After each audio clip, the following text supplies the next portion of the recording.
when there was even risk of collapse for the talks, because there was no progress for several days. And I think collapse is something that we all would have wanted to avoid, because at least what we have now allows us to continue the dialogue, and maybe we can get more. And I think that what I was very impressed was the profile of the LDCs, because we are lucky to have a Gambian who was the head of LDCs. And really, in Doha, I was very proud to be a Gambian, because the LDC had a very high profile.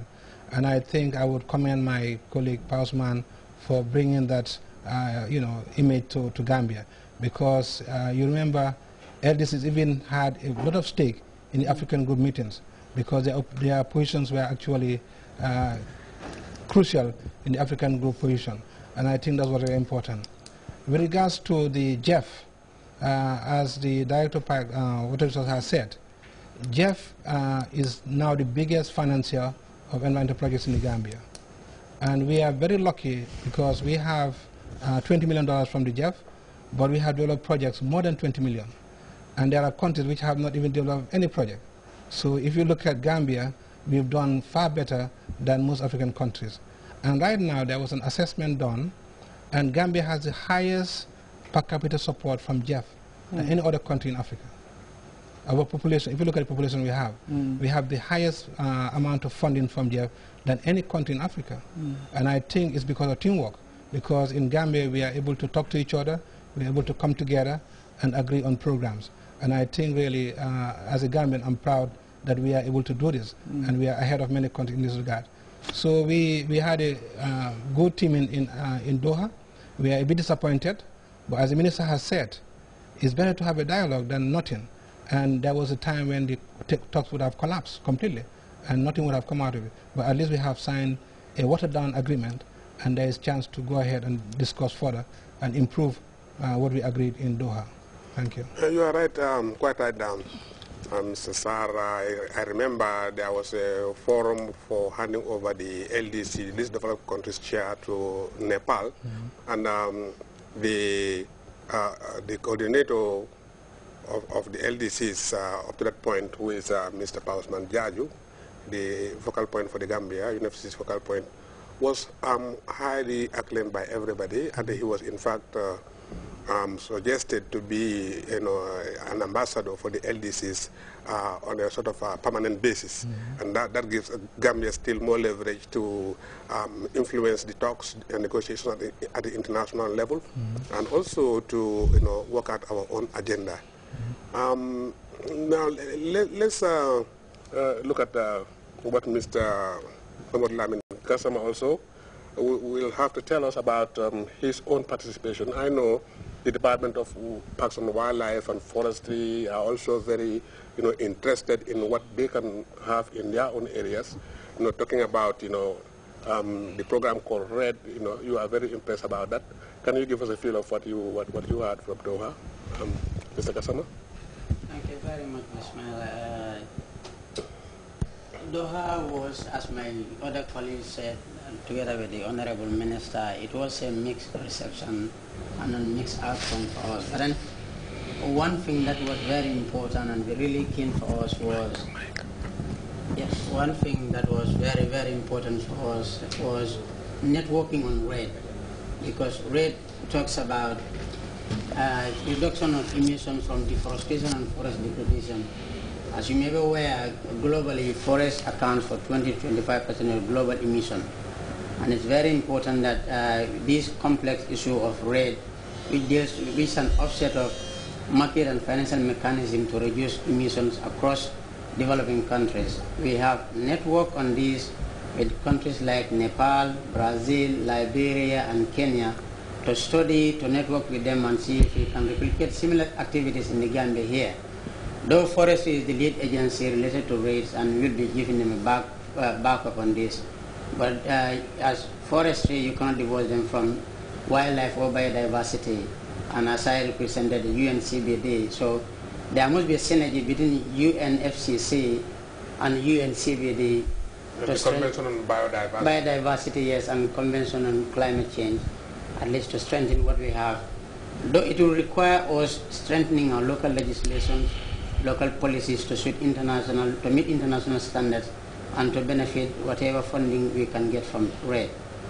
And this was an important issue that we have learned in Doha, and we hope to further continue on this to see where the sky is the limit for this. Now, what are the prospects for Gambia implementing RED programs? What are the prospects? There are a lot of funding activity. There are a lot of funding sources that we can tap when it comes to RED. Like Switzerland has already pledged at the meeting that they will be willing to help countries that are willing to adopt RED policies.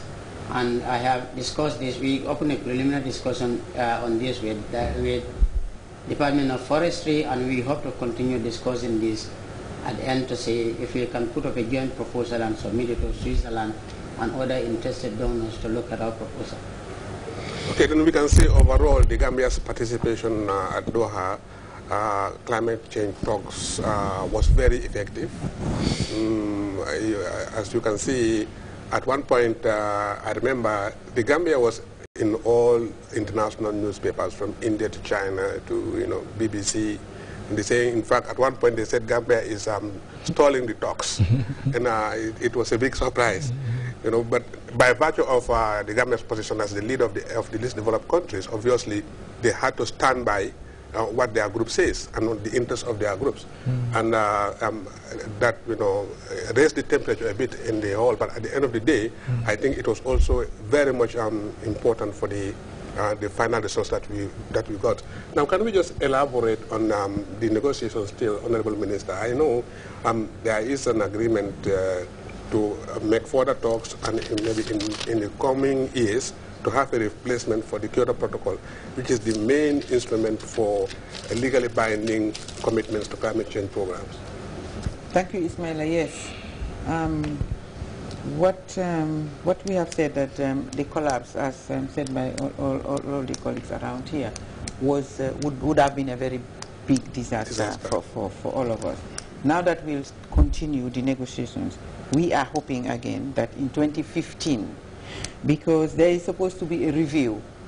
As far as the Kyoto Protocol is concerned, the length of the commitment period, which we have agreed to be 8 years, we didn't want to be locked in this very low ambitious greenhouse gas reductions. That is why we wanted it to be 5 years. Because if we are more vulnerable after 5 years, then it means we have locked in ourselves in that condition for the next 8 years. But luckily, the review process is also one of the decisions.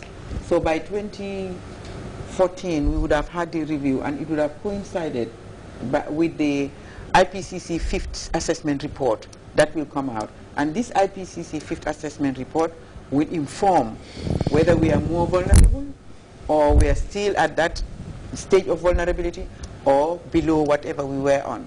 And it would also inform whether the reductions of the 18%, as was mentioned by Pausman, the 18% that they were going to reduce, is enough or it is not, and how much, if it's not enough, how much do we need to increase for those 18%? So there is still hope by 2015 that we would have had something. And by 2013, in COP19, Pausman has mentioned, in COP19 we're going to at least have the loss and damage. And the loss and damage is also related to the vulnerability of our continents. Like the Gambia, the capital of the Gambia is very, very, very vulnerable.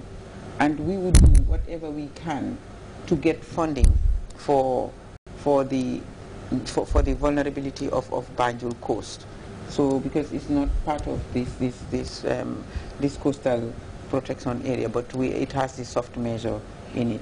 So the review process is one way of looking very positive to it, and also the amount of the pledges that were the financial pledges that have been made, and is also linked. The review is also linked to the technologies that we may be using, but we've also been advocating that the developed world, who are the industrialized countries and who have caused the climate change, should now start looking for green technologies, and looking for green technologies to replace their brown technologies, and pass on those technologies to us